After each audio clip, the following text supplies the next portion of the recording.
Welcome to the Bennett Brothers podcast for the Marvel's Agents of S.H.I.E.L.D. television show. I'm Jerry Bennett. And I'm Joel Bennett. Thank you for joining us. For those of you joining us for the first time, we are a podcast dedicated to the Marvel Cinematic Universe, specifically in this podcast, the Marvel's Agents of S.H.I.E.L.D. television show on ABC.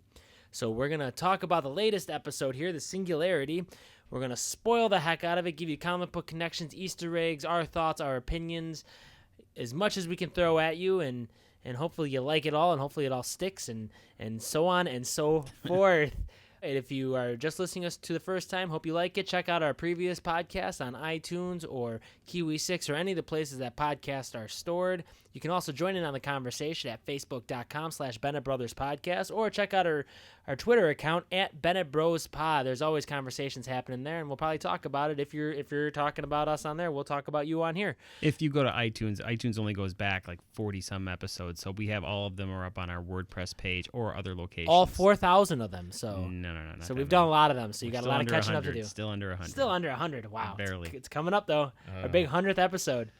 Electra movie for the 100th episode. We'll be drunk doing that, right? There you go. Excellent. So yeah, with further ado, we're going to talk about some news. We're going to talk about some news that happened within the past week, outside of the news of our latest Daredevil podcast being on the feed. We finally got it done. It's done. Check it out. Listen to it. Listen to what I consider the best thing that Marvel's done. Jerry considers it one of the best things that Marvel's done. He sure does.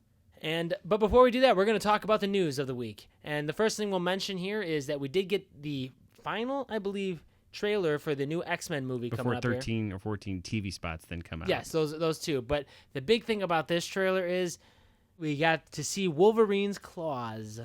Not necessarily Hugh Jackman. Not necessarily Hugh Jackman. Probably is, though. I don't know why they would not. But we got to see his claws. Bryan Singer said it's more important than you would think. He might be just throwing that out there as BS, but their continuity is so messed up. He might not just be like a one-off. He actually might be a part of the story more. So we'll see. Yeah, I loved it. It was awesome. I got goosebumps. Oh, yeah, I got goosebumps. Good. They do trailers good these days, don't they?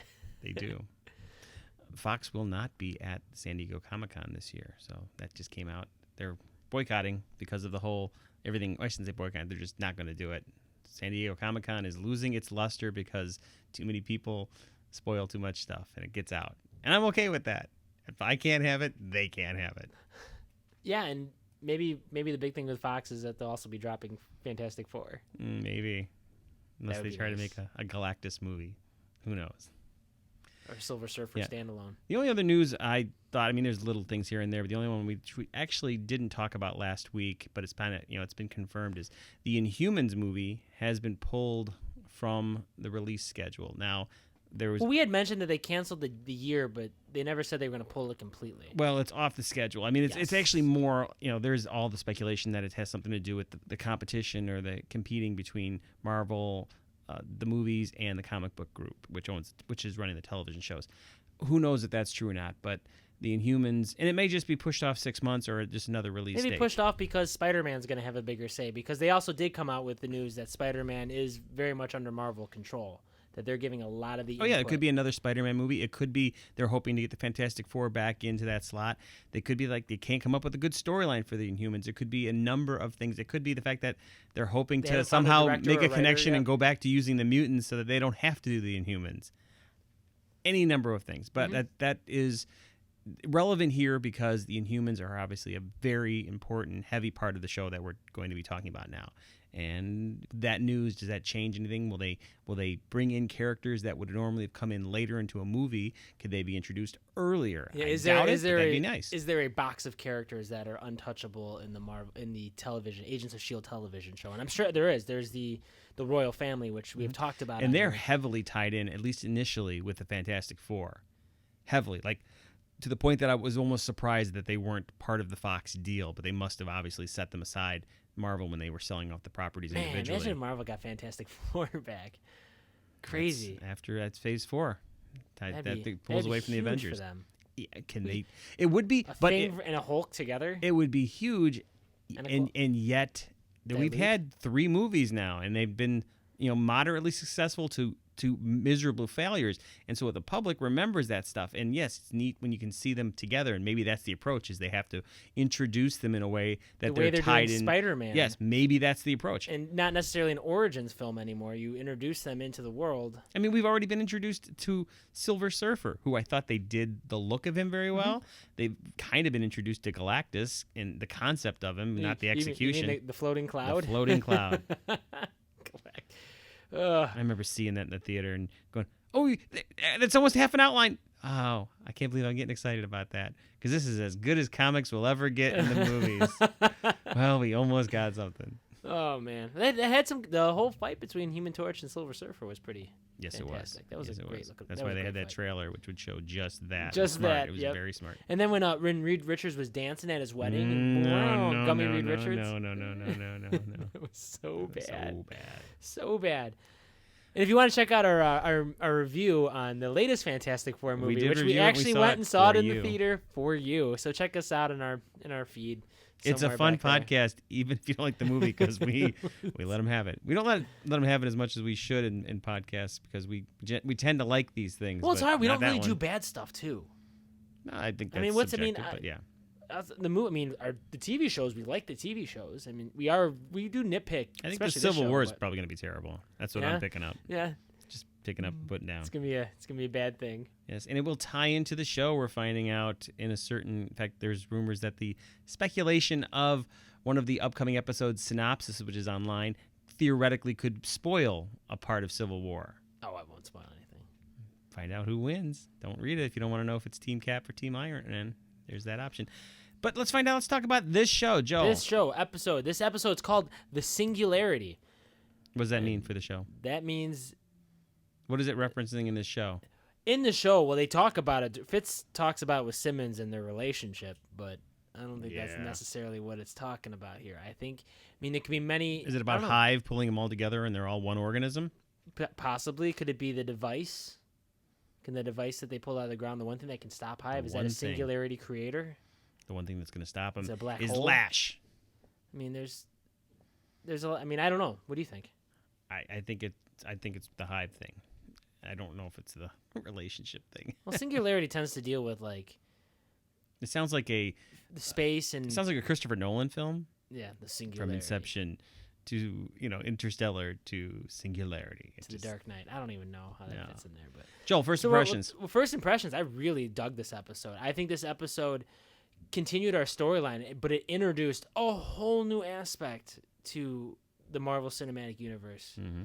And I'll explain that more when we talk about it. But I really like this episode, especially in the second time. This is a really great episode. It was parts I watched. Maybe is it because I mean, for me it was because they added a second storyline, because this whole storyline has just been we've been following Hive and Daisy and Malik and the team, and Mac and his brother. That's been the main storyline. Yeah, Mac and his brother. But I mean, we haven't had like the Monster of the Week or anything like that, which is fine by me. But it feels like it's adding in a whole other thing, and it's also it's ending a storyline. Yeah. Again. Cut off one head. All right, so we'll get right into the episode. We'll talk about what we like here. So we're going to start off our episode at the playground, and this kind of takes place a little bit of time after Daisy did her quake attack from last episode, where she shook the base down. So we get to see this continue the cleanup here. What was awesome about this, in my opinion, this was one long continuous Brian De Palma shot here, where it goes on for a very long time. I didn't time it, but Brian De Palma, I believe you mean to say Martin Scorsese. Well, I say Brian. Well, I think you mean to say Alfred Hitchcock. Well, Brian. Kubrick, I went Brian De Palma because Wells. he's been genuinely. He does the really really long ones in Snake Eyes, and in The Untouchables. Not The Untouchables. Yeah, in The Untouchables. He's done a bunch of them, and that's why. Yeah, but obviously other directors do it too. But I'm a big fan of it. I know Jerry's a big fan of it, and this shot here was fantastic. There might have been one cut in there, but I don't think it was. There was. You think the door one? Oh, the door was. I watched the second time just to confirm that they did a really good job. Because that's a different set, and there's a green screen laid out in there and everything. Yes, it was. There was. So you'll know when we talked about the Daredevil show, there was a scene in the little spoiler here, but it's only in the third episode. There's this awesome Daredevil dies. There's this awesome. He did. There's this wonderful scene where he's fighting in the stairwell, and it's supposed to be one long continuous shot, but there's cuts all over it. It's a great scene, but my one complaint was that I, as a film aficionado, film guy, yeah, I look for the cuts, and they were kind of obvious to me. This one, outside of the one cut, I mean, it didn't even feel obvious, so that one cut seemed very smooth. Here's the tricky thing about this. While I'm watching this great shot, and I'm doing this film thing, I'm kind of missing a gigantic information dump that's happening at the same time. Not necessarily a very natural flowing conversation. It was clearly a conversation that this show does a lot. I think it's important. It answers questions, but it doesn't sound. Well, it's you were never distracted. I think you were distracted because you're looking. I don't think the normal audience. Is there was so much. I mean, how many people are listening to our podcast right now that know it was one continuous shot? But that's not my point. My point is there was so much information that even if you stop looking at the shot, you're taking it in when they're talking about stuff like when they mention that Joey and Elaine are at the Cocoon facility for safekeeping, and they were I had to fine. I had to remember but they said Lincoln Lincoln stayed back. It's like the wording was a little tricky, and Coulson's is being medically taken care of, but he wants to keep going. Yes, there was a lot of information in general while you're watching this shot and you're looking at all of this stuff. There's some great. I'm not complaining, but it definitely on the second viewing I was able to get the listening of what was being said there. Interesting. I don't know how much critical stuff was in there though. Well, I just outside of Joey and Yo-Yo not being there, but obviously they're not there. You can tell that. Yeah, well, it's also talking about how the plane, the plane doesn't fly that way because they got the doors open so much. Door. Yes, and they were able to pry them so far, and not that it's essential. I'm just saying there was a lot of information. Sure. I'm not even saying it has to be pertinent. Once I'm hearing that much conversation where he's just talking, I don't know if it's good or not or important or not. I'm just like, I have to listen. I have to follow this. What are they talking about? What's going on? So that's it. Speaking of the Cocoon, that's the base that they actually we first seen it in the episode Chaos Theory. That's where Joey was training how to do the melting the and in the comic books, that's actually where the Secret Warriors headquarters is at. It's in it's Nick Fury's secret base number 17. So that's a little tie-in. Number 17. Yes, there's quite a few. Yeah. The Cocoon. This was a great scene for a number of reasons. The shot also because we get to see Lincoln using his powers, and I like how to reboot the system they just put some more electricity into it. Just shock it. That'll restart the system. But what I really liked about it was we got to see a ton of the S.H.I.E.L.D. I mean, there's a ton of people there outside of our main team. Mm-hmm. There are, I mean, I didn't count, but there's well over 24 people there. Yes. And that's great. And, when Jerry talks about HR and how they're paying all these people and they get medical benefits and all that kind of stuff, I like that. Like, yeah, it's a bigger organization than just our dozen members. I think those are the same actors who then, after they film those scenes, go over on Gotham, and then they get killed that episode on Gotham. As a police officer? Because Gotham kills... I'd love somebody to put a website out there or direct me to one where it says the number of Gotham cops killed on that show. I just watched an episode last night, and they killed 7 right at the very beginning. They acknowledge that 7 died. It's like... And then 3 or 4 more died. I would say at least between the 2 seasons of the show, there's been at least 40 dead. That's a lot of cops. I think it's more like 80. Yeah, I'm fine with that. Yeah, but that's the same amount. I think these we all these people running around on our show. So what happens next? Imagine being in a city where 80 cops just died. That would change America.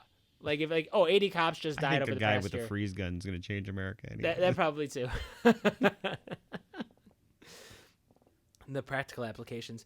So the shot ends. I just want to point out we get Agent Anderson is still on our show. Mm-hmm. He's still making an appearance everywhere. Great to have a he's my Colin Mockery. He's my from Star Trek. Oh, the red shirt that kind of comes up. Yeah, O'Brien. O'Brien, yeah. Thank you. Who becomes a main star on Deep Space Nine. So here's our Agent Anderson. He's gonna die, and it's gonna suck. Anyways, they have to get the Zephyr out there because they load up all the information onto it, and the big thing here. And they mention that in the information dump that they have transferred. That's one of those bits of information that they go, we got all this information and we've loaded it onto Zephyr 1, and that's like, oh, okay, there's another piece of information that's. And they get it out of the hangar by turning it sideways and flying it up sideways. Daisy's still one of us. What she did here was not of her own free will. I've infected her. She's his hostage. We need to remember that. But this alien creature messed with the wrong team. It thinks if it breaks our legs, we'll stop fighting. But it doesn't know how damn stubborn we are. especially when it comes to protecting our own. Hive is building an inhuman army, but we're not going to let that happen. So strap in, because you might feel a little sick after this. Everything inside the thing is like flying all over the place. Like, whoa, look out! Which was a cool shot. I thought it was a little more dramatic than it needed to be, Yeah, but I did it looked great. Hey, you said you wanted something for May to do. There's what there she it is. does. She can fly. She's the pilot. I thought about you with that. I'm like, oh, Joel's favorite. Nice. So we cut to a cityscape. What city is this? It's a city that Daisy started, and I can't remember if it was on. It's on the West Coast somewhere. I think it's L.A., but I could be wrong. Metropolis, Gotham. I don't know. Well, we're looking at the landscape. We have Daisy and Hive. They're hanging out together. She's still creeped out by him. Being the Grant Ward part, yes. But Hive goes, Grant Ward wanted to die. He actually wanted to die, which I thought was interesting. So I wonder how much of the show was, the evolution of it, because I think, they were clearly setting up the relationship of Ward and Skye when she was Skye in the beginning.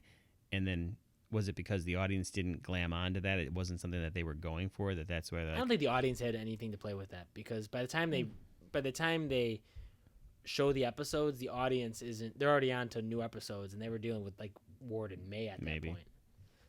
I mean, that's a good point. That's a good point. Back on Zephyr 1, we find out that Daisy is, I put quotes here, she's addicted. They're addicted to Hive. That's this is another big dump where Simmons is talking about the infections. And this ties into that little bit we talked about last time. They were tracking what did Hydra do at that location, which they were studying with insects and parasites. And this is all about that. We were saying that that was probably some information that will have relevance later on. That's just this little... I think there's still more to come from that, to be honest. They're talking about how they're addicted. We get a introduction to a character here via the screen, but we're going to meet him later. Holden Radcliffe, who is played by the one and only John Hannah, who you may remember from the movie Mummy, the Mummy movies, and from one of my personal all-time favorite shows, Spartacus. That's right. He's in Spartacus. I was just thinking Mummy. He was in Spartacus for multiple seasons because he wasn't going to be, but he ended up being multiple seasons because of the lead actor Andy Whitehall. By multiple, cancer. You mean 2? Yeah. Okay.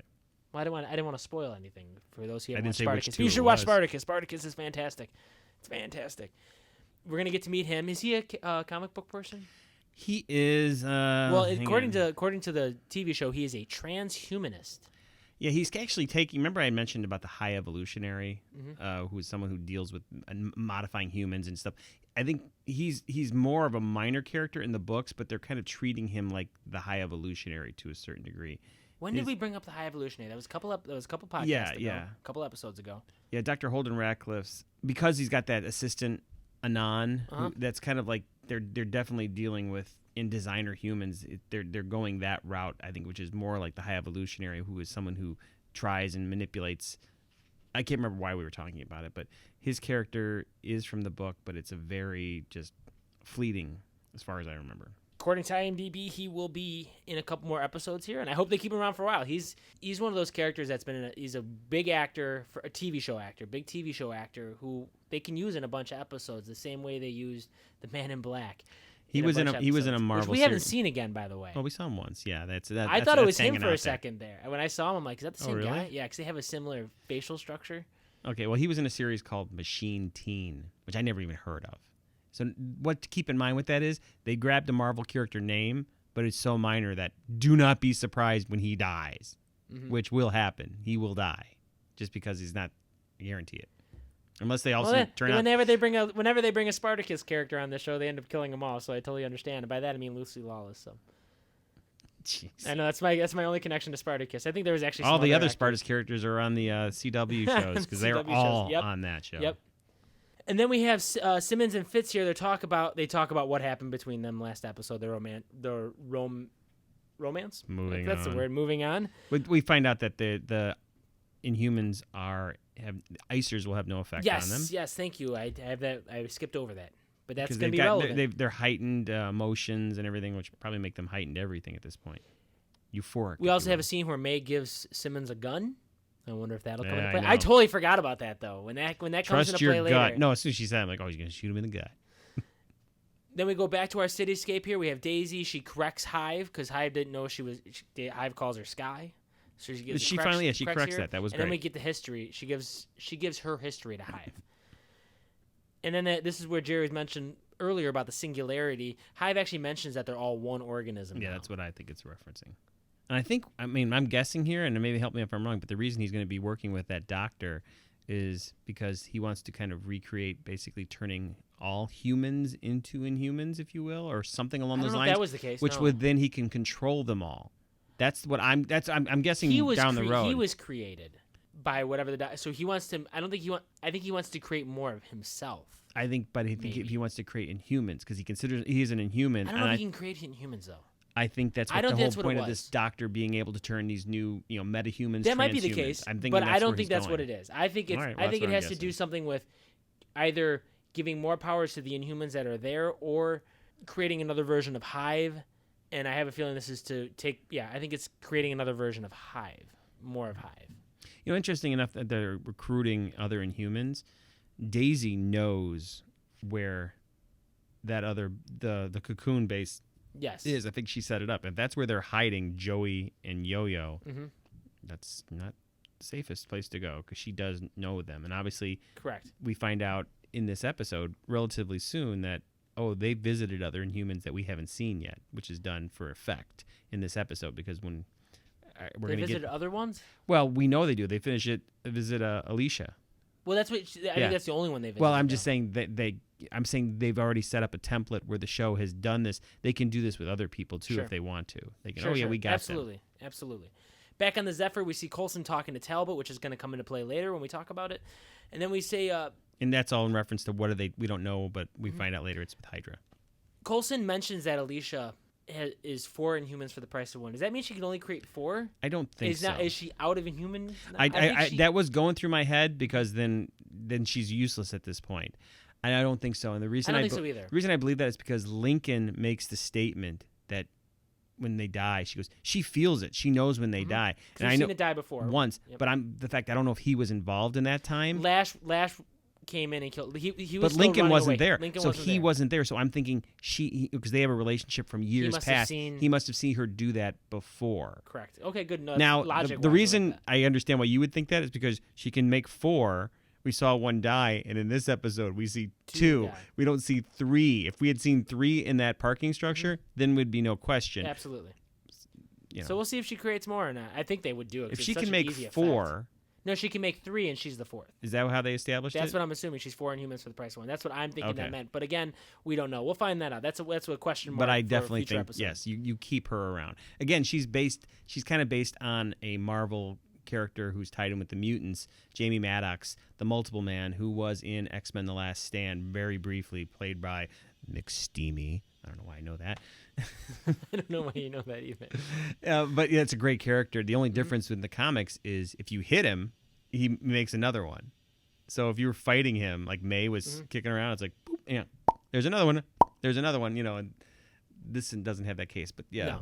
Back at the city landscape, we find out the Hive wants to make a home for all Inhumans. Does that mean Inhumans that aren't on Earth? That's a good question. Didn't think about that. Think about that, Jerry. I will. Hang on. Okay. Don't keep going. All right, that's enough. Okay, good. Now we go to Buka. We're going to Booga Booga. Why can't I say this word? Bucharest. Why can't I say? You said it, and then you. Bucharest. That's Bucharest. Not it. Bucharest. I thought it was. I don't know. I don't have it in front Bucharest, Romania. They're going to Romania, Joel. Yes, Romania, where Radcliffe was last seen entering one of a hidden club. A club that is for transhumans. Transhumans. Interesting use of word trans here. Yeah, let's not go into that. Interesting choice of words. I know. They're trannies. Okay. So then you go there. No, that's I didn't go there. I didn't go into any of the politics of it all. I'm just going there. Anyways, they're going to entice Radcliffe to help them out. Is Radcliffe like the greatest villain name ever? Like he's got a mustache twirling. Oh, Radcliffe! No, I immediately think of Daniel Radcliffe, Harry Potter. Now I am. That's all I thought about.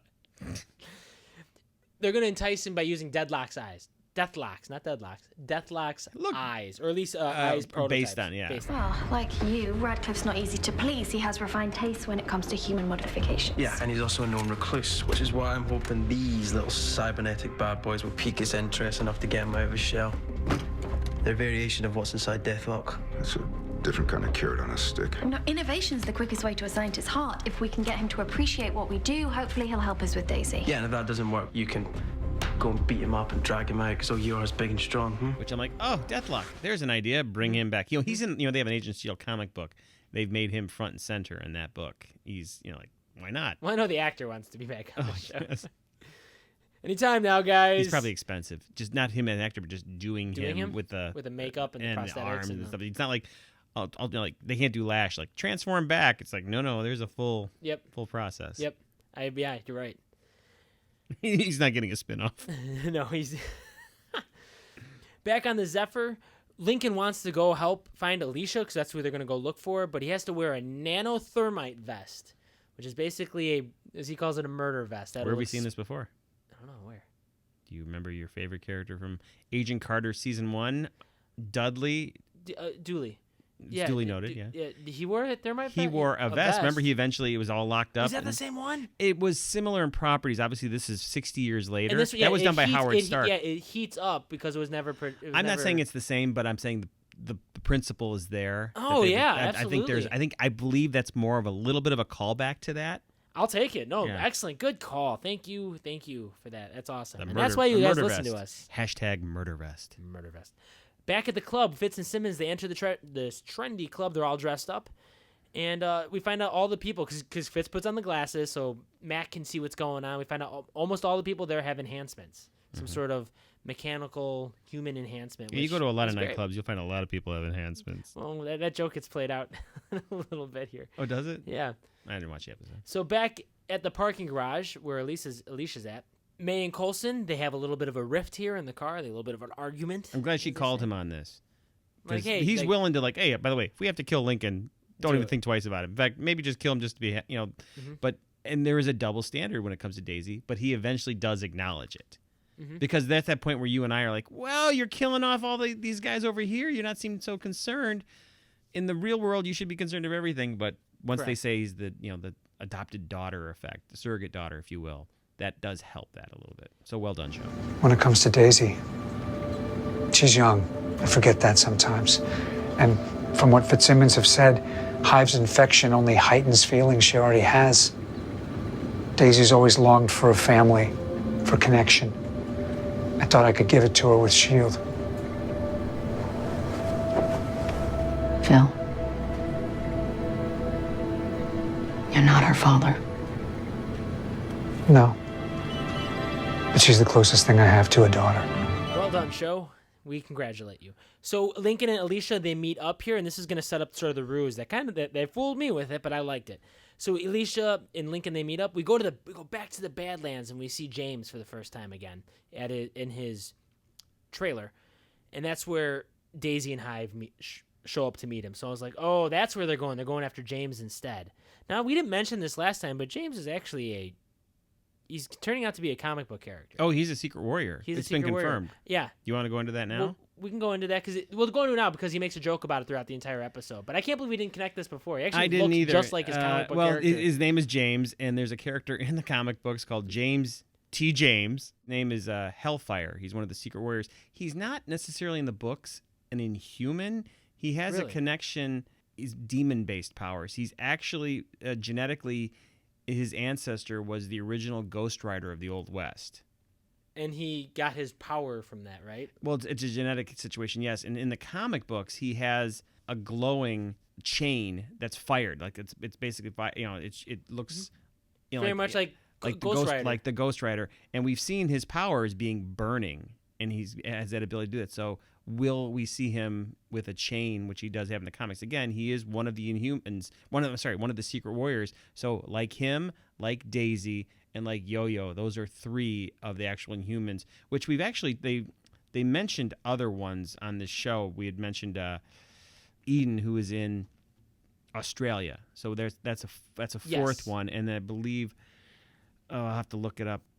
So that's where Daisy and Hive meet up. And then I think it goes to commercial at that point. But then we come back, and Alicia actually attacks Lincoln, which I did not see coming. I was like, oh, they're going to recruit her. She's going to be on our side and all that. I kind of did this the way she goes, Lincoln, what are you doing here? I'm like, I don't know. That What are you seemed weird. talking about? That It seemed gives weird. away. Also, the fact that gives she's away the fact nothing. that she's a stunt woman, so maybe her acting. I don't know. She actually does really good. I take that back. She Yeah. actually does really good, especially when her character dies and the other one responds. She does. She And actually really does. I a good did job of not acting. expect this though, because I thought like, oh, they were going after James. They got him confused, and like when they said they come make the line later, Daisy goes, "Oh, we had to make one stop before we saw you," and I was like, "Oh, well done, show. You had me." Not like it's a big fool, but they had me, and the show does this really well. They get me.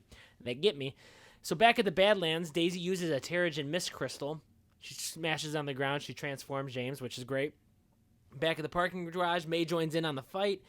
She actually gets taken out by Alicia here. So Alicia is on the level of May. May takes her out first, but then May turns her head and Alicia knocks her out.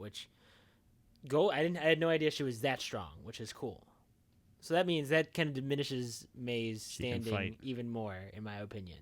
Not like she fight, all 4 or 1,000 of her can fight. So it's like 4,000. I'll say 4. I don't know. I don't know how much say she can 4. make. And at this point, Lincoln grabs Alicia, and Lincoln goes full body electricity on her, which I thought was awesome. The whole when he just has the lightning going through him and all that, that's like right out of manga, in my opinion. The whole electricity flowing through him, and I thought that was great. Oh, I know what it was. I was going to mention about the different secret warriors that we talked about. The ones from the books, which is there's Eden, there's Yo-Yo, there's James, there's Daisy. The 2 other ones that are main ones, although there might be another one I'm not thinking of, but there's Jerry Sledge Stonewall, and I believe Stonewall is the son of the Absorbing Man. So the connection would be because he can basically turn into material. Son of the Absorbing Man. So the Absorbing Man had to have gone. And the Absorbing Man we know is working but he's for Talbot right now. Yeah, but he's not inhuman. So no, but that's another. Whether they bring that character in or not, I don't know. The other character is Alexander and Aaron Phobos, who's actually the son of the Greek god of war, Ares, is his son. It's a fantastic character. They'll never bring that in here. Why not? Because it's they talk about a Hercules movie. Because Phoebos is actually the god of something or other. They talk about a Hercules character, and they've been mulling that. They've been throwing that around for a while now. I also want to point out that not only has the Lincoln got like a manga thing going on here, he's got the Raiden from Mortal Kombat. He's got the eyes were fantastic. He's got the electricity from Big Trouble in Little China. When his eyes glowed with it, that was a great. I want to see him go full electric. Will he pull like a Human Torch or a You never Iceman? go full electric, son. Will he become electricity at some point? Will he eventually become that kind of character? I think that'd be awesome, and I think they could do that with him too. Electro. Like he can go inside, yeah, potentially. And then Alicia kills one of her own copies. Where's Daisy? Tell me now, or I swear to God I'll make her suffer. We can't. Hive won't let us. I just need to get her back. Whatever it takes.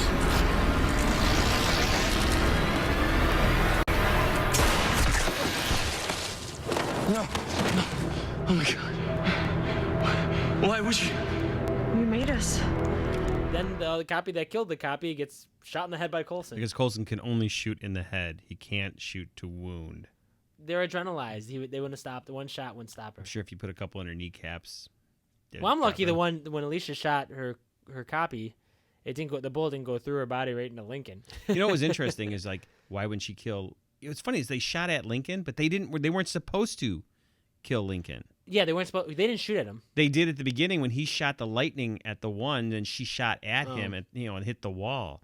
So there was. I think there might be a thing. Don't kill Lincoln, but if you have to kill Lincoln, kill Lincoln. That's why when Hive asked because he could have killed. Because she could have killed him when instead of killing her duplicate. Or the bullet could have went through her duplicate and through him. Because there was a moment here. So back at the Badlands, Alicia's with Hive and Daisy, and her copy. She feels the pain of her dying, but she also makes the line, "Happy to make the sacrifice." I think is that he kind of comes up to her and kind of controls her a little. Well, bit. He's God to them. But he controls. I don't think she was just saying. I think he actually I'm going to put a little influence on you that you know. But Hive also asks, "Is Lincoln still alive?" He's like, Yeah. "Oh, good. I don't think if he died, Hive would be like, "Oh, that sucks." But so we get to see James for the first time now that he is an official Inhuman. His power is able to charge things. I think you mentioned this, and it's basically explosive touch. Jubilee has this kind of power, I believe, as an X-Men. She can explode. She can touch things and make them explode. Or Gambit. Boom, which is this character who can turn things into little mini time bombs. Gambit can also do this, in a way. He puts kinetic power. Gambit can do anything, Do you remember? There was a character on Heroes, Ted Sprague, who was in the first season, who could touch things and turn them radioactive and make them explode. It's funny you mentioned heroes because I was noticing when his hands were glowing, I kept thinking of Nathan Petrelli with his hands glowing and the power building on him. Okay. Who was actually his brother, Petrelli, is in this as Talbot. There we go. There we go. The connections. I think to it's all heroes. connected. Yeah, absolutely. And then Hive takes him over right away. And then they unearth some device that I mentioned earlier that Hive says is the only thing that can destroy him. And actually, I wrote down, I didn't put Singularity, but I put is it a containment unit? It looks like a containment unit. Of some How would sort. you containing someone's not destroying someone? If That's it was a good called point. a destroying unit. No, maybe. You're right. Unit. It's a proton pack that goes on the back and it can shoot out. That's what it looks like. It looks like a proton pack. Because they found out about Vigo. Vigo! The Master of Evil. Tried to battle my boys. All right, so they're not legal. Go! So back at the club, which I like the storyline going on. Not necessarily the Fitz and Simmons storyline, but the whole fact that we're bringing in these transhumans. I think this is interesting. I also like here they do a little bit of what I call Archer editing from the TV show Archer, where they'll say Yes, dialogue. they did. You're right. They'll say dialogue that's relevant to both scenes. Yes, that's a good call. Good catch. So Fitz and Simmons, they meet up with Radcliffe's heavy modified assistant, which Jerry mentioned is named Anan, who's played by Camille de Pazis. She was in the TV show Last Resort. She was in The Following. So we get to meet them, and this is where they get the gag. Wow, she's heavily modified, and that's when we don't get to see. Boom. Yep. Back on the Zephyr, Coulson is going to take Lincoln out of the field, which makes sense in a Oh god, it totally makes sense. It's like you want Lincoln just like, hey, I guess there's more emotional issues with him because logically he should go. Yeah, exactly. Coulson and May, they make up here, and then Agent Anderson here comes to the rescue, and he finds out where Daisy is because of the seismic quakes that she just made. Yes, I like that. Back at the club, Fitz and Simmons are talking about the relationship more, yada, yada, yada. They go back to the lab area, which is off the map, and they go back there, and they're asked to do surgery on the eye. They're asked to remove an eye to put in the implant to make sure it works. And then I recognize that guy's eyes because what's his name? Mm-hmm. His eyes. He's got those leprechaun eyebrows. I didn't know it was him. I mean, I knew him on the second thing, but when they showed the picture of him, I didn't put it together. I didn't look online that's until him. the second. That eye is way too distinct. Well, it's kind of his eye and kind of not, because when she stabs that eye with the needle, poka. Get out of here, man. I don't do well with knives during eyes and things like that, but she stabs it right. I was like, no, I'm done. I poked my kid brother in the eye with the syringe 2 times when he was a kid. Now we got to hear about the rest of my life. Yeah. Well, here's the other thing too. I wrote down, is this the start of the LMDs, life metal decoys? I mean, is this the start of we're going down this way with Marvel? Because it could be good. The amount of cybernetic enhancements, are they trying to enhance everything so that that's what it is? They're robots now. Pretty good. I bet you Deathlock's like, wait, I could have a normal leg? Mm-hmm. No, rats. Everything could be normal. I could be normal looking and go home with my kid Ace. Oh, don't. Remember Ace? Oh, God. My boy. Why did you bring that back up? Because now you got me doing it's a character that exists in our world. Hey, I thought it was interesting. I don't want to talk too much about the relationship thing because it's fine. You know, I think it's cute. Sure. But I did like when they went off comms, and then when they get later on, they talk to Mac, and Mac put it together. That was a great callback. He's like, yes, I thought that was good. My thing here is they start creating this relationship, and now they're together. Where do you go from this? And like, really, the only one place you really can go to have any sort of storytelling is make a baby. There's 2 steps. Or they, I guess, make a baby, but they kill one of them. I guess they could do the whole wedding thing and all that, then go down that trope of TV. But you kill one of them, that has a much more dramatic impact on the story. Yeah. And they are kind of replaceable. They do the same thing for the most part. I know they're different. They've already kind of killed him off and made him, and then they've split them both up in 2 different ways. So. Mm-hmm. And they kind of killed her off by putting her on a planet. It'd be devastating if they got rid of those 2 because they were very popular. Or one of them. Yeah. But they're in the comic books now, correct? Yes. So that's one of those iffy things. Like, can you kill a character off that's in a comic book that you created on the TV show? But I don't think that would be smart. It's like Marvel's trying to promote something there. But yeah. So back at the Badlands, we have our team show up. Coulson comes up. He's on crutches. And then we cut back to the club. Radcliffe. So we find out it's Radcliffe. He brings up the cyber-tech company, and he brings up the eyes being used on soldiers. And I don't remember if you remember this from I think it was the first season. They actually had the synthetic eyes, cybernetic eyes that would explode and kill people. What happened to that one agent? Remember her? She was like in episode 4. Yep. Not that I'm dying to see her back, but usually the show pulls those characters back. Mm-hmm. She's out there with one of the SHIELD agents. With an eye patch. With an eye patch. Does she have an eye patch? Well, she had the eye. I thought she still had the eye in. They just stopped it from. No, they popped that eye out. And there's the pop sound again. It's all about the sound. And then Fitz and Simmons, they get split up here a little bit. I'll meet you at the rendezvous. This is totally a story. This is just a plot points move to get them to separate so Simmons can meet up with Hive. But Fitz fights his way out, which I always like to see that, and that's going to lead to his conversation with Radcliffe coming up here. Back at the Badlands, there is a bomb, and in James's trailer, luckily the bomb beeps. Oh, yeah, that was... So we can find There's out not enough what's going on. time. We'll tell everybody to get out of here. And then Coulson and May dive into a hole together, and then we see them come out of the hole. With one of the greatest moments of this entire show. One of my favorite moments. Why was your favorite? So Coulson has a force field shield with the shield logo on it. But it looks like Captain America's Looks like shield. Captain America's shield. The music kind of goes towards Captain America a little bit. Oh, this was awesome. And This then is from the books. Captain America has had this when his shield fell to the bottom of the ocean, which he eventually gets back through the help of Namor. Nice. Because cool.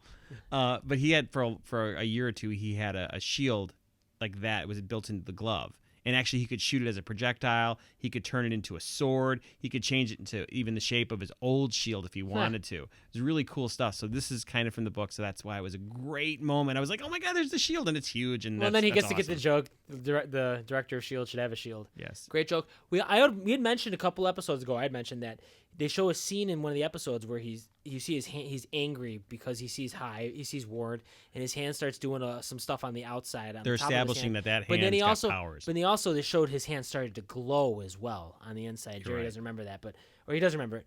And it starts to glow. We haven't seen that, so I'm sure there's other things that this hand can do, which I can't wait to find out what it's going to be. Can it maybe a six finger? He kills it rock, paper, scissors. Oh, he just destroys it. He turns into a rock. It's paper now. So that was a great scene here. Well, hopefully that comes into play later. We get to see more of that. Back at the club, Fitz tells Radcliffe about Inhumans, and so I want to mention that first. Yeah. And now we get to Daisy comes in. She does her whole quake thing. She force chokes him and then like Darth Vader. Hive comes in. Hive meets up with Simmons, and Hive is actually Will at this point. Were you worried about her at all? No, but what I did say, I wasn't worried about it. Because he fried that one guy right behind and just melts him. I was wishing instantly. I was wishing they would have kind of morphed his face. Hive's face into. But we don't know if we can do that. Can Hive do that? Well, we know he can turn into his normal form. He can turn into his normal form, but can he change shapes? Change form? Depends if they want to bring the actor back and pay for him. Yeah, the actor that looks like. They can have Joey do it and Ward. That's gonna come into play at the end. Hive is gonna take over Joey, and then he's gonna keep changing out 3 faces. I think so. Because it's gonna be easy to change those faces. Because it's all beard. It's gonna happen. And But then we have James come in. He's making things explode at the bar, and I wrote down here. I like that character. Oh, yeah. I like him. He's a Sawyer type character from Lost. And then Mac and James get into a little fight here, which is fine. And then Daisy's strangling Fitz, like you said, and she almost kills him. He's actually a Hunter character too from the Hunter. show. Yep, very much so. And then there's an important point here. Daisy mentions to Fitz, I've seen the future, and one of the S.H.I.E.L.D. members dies. I don't want anything bad to happen to you, I swear. You and Simmons. Well, I've seen the future, and someone in S.H.I.E.L.D. is gonna die. And if you love her, you will leave us alone. I don't think she's mentioned that to anyone else, has she? Outside if she mentioned it to... She mentioned Lincoln. She mentioned it to Lincoln. So now she mentions it to Fitz. So this is hanging over our head here. This is coming up in the next couple But episodes. she's also said, I will kill you guys if I have to. Yes. It's crazy. The balance that she's having to do, I'm loving. It's very gray. It's not black and white. It's not simple. So yeah, it's not just brainwash. It's like... And it's not like she's even struggling. She knows she's not... It's not one of these things like an internal struggle. It's like, I'm here. I'm very happy with this. I do care about you guys, but if I have to kill you, I will. It'll be very sad, but I have to do this. And it doesn't show. Normally when a hero goes bad like this, there's always like, they're taking over. It's like, help me. I can't fight it. Nope. And you had mentioned that a couple podcasts ago, like, are we going to hear her from the inside going, oh, I was struggling the whole time and I was yelling out, but I don't think that's going to be the case. If anything, if she gets returned to normal, she'll be like, it just felt right. There'll be an explanation like, I don't have regrets about it. That's how it felt. And, filled that hole. Or it's going to always be something in the back of her mind. Like, remember that time she was taken over? It's going to change her character that way. If she gets out of this, she might stay this way and Hive may die, but she may be like, I want to bring Hive back, but I can't. And I got to live with this now for the rest of my life kind of thing. I don't know. It'd be cool to see where they go with this character. And then we come up here where Jerry had mentioned that Simmons shoots Hive. In the gut. And there's some goo that comes out. Some Hive goo, so it's not like just a parasite or anything like we saw with Lucille or Lucius or whatever his name was when he freezes him and all the organisms drop down dead. This is actually, there's goo coming out, so we don't know what that is. He's made of goo. He's made of goo. Well, we saw him when he got himself converted, when he fixed himself up after he ate all those humans, that he was kind of covered in ectoplasmic goo. That's true. We did see that. And we still don't know if that, so killing humans, does that make him powerful or just it's a healing thing? Or they're eating. Yeah. Could be a lot of things there. Yummy. All right, back at the playground here. This is a huge scene, but it's not a huge scene. They actually make a point of that. Talbot runs an operation here. They use Malik's intel, which we had talked about Operation Decap. Yep, and then they wipe out Hydra. We talked all about over the this. world. We said hopefully Malik, Hopefully Malik gave more and they information. acknowledged that. This was brilliant. And again, we called it because it felt, what was the point of bringing Malik here other than just telling him this little bit if he's that important? And so he gave him the information to take Hydra down. Which is interesting because we don't know any other Hydra except for the inner circle, which we saw last episode, that Malik brought to It's the Hydra. They're down until they need to write him back absolutely, but we don't know any other Hydra in this world. Except, you know what? I take that back. Don't we know who's the computer from Winter Soldier? They go down, they see the guy who's part of the computer. Okay, yeah. Who was he's the big one. He's played by my god. I can't think of it. Oh, right now. I'm kicking myself. You'll I think want of to it. say because I want to say Baron Zemo, and it's not Zemo. Baron von Strucker. No, Strucker's the other one. Strucker's the other gets one. Killed. It's whatever. Keep going. But we see him in Avengers: Age of Ultron. Yes. So he's Well, out he's there dead. too. He's a computer program. Yeah, he's a computer program. I don't know if he's considered part of Hydra or what's going on. But I want according to say to Dr. Faustus, and it's not him either. According to our episode here, all of Hydra is dead. So interesting. Did they get brought back by Red Skull when they get brought back? We'll find out. Good stuff here. So that's the end of Hydra. Even Coulson makes in line, there should be a better moment than it is. Should be bigger, yeah. You see what was in his hand? No. A bloodied Captain America trading card from the movie. He actually was holding on to that. That was what they used in the Avengers movie. It's really hard. You blink and you'll miss it. All right, so back at the hotel room, which is the rendezvous point for Max, Simmons, and Fitz, they all show up kind of at different times. We get a line here where Simmons mentions how she always wanted to shoot Ward, and we had talked about that. Who gets to shoot Ward? I guess everyone's going to get a chance to shoot Ward at some point. Yeah, I was thinking that too. Everybody May's going to get a chance at some point, I'm sure. And then Fitz and Simmons do it. So they did a little hanky-panky. They didn't even lock the door. I hope Mac doesn't come in. Hey, I forgot one of the... No. Oh, good Lord. Good Lord, I can't unlook that. I have to come up with a new name for you now. Fimmons. Or Sits. I'll fit your Simmons. I don't know. All right, so that is the end of our episode until we get to the button here, which we're in a town, nondescript location. Don't know where the town's at. Looks like it's nice weather. We have Hive, Alicia, Hellfire, Daisy, and Radcliffe. They're all walking through the town. No Guerra, which I wish they would have thrown Guerra in there, but no Mr. Guerra. He goes through a bunch of names about what he wants to call himself. Oh, yeah. This is with James. Yep, correct. And I said Hellfire because... But he actually says the name Firestarter. It's 290s. Which is, it's actually, that's, there's a movie in the 80s about it, but it was also Firestarter. Actually, that's from that. But it could be related to, like... The Prodigy song? Also, like Firestar. Twisted Firestar? Yeah, I think that's what the 90s reference part was. But, it was, but there's the mutant Firestar from Spider-Man and His Amazing Friends. He also used the word name Scorch, which, among other multiple names in the comic books, that was that one guy in the first season who had the firepower who gets burned up. He was like a DJ or he was a skateboarder. I can't remember what he was, but that's a character name. That's a throwback to that. And then we get an answer here to the button a couple episodes, what they were going to do with Malik's money. They bought a town. That's what they did with the $960 million. So I thought that was a nice little payoff there. I mean, if you're not paying attention, it didn't make a difference, but that's how they got the money to buy the town that is going to house all the Inhumans, I'm assuming. Dr. Arnon Zola. Zola. That's what was bugging So me. he's still out there. Yes. He's actually a famous program. villain.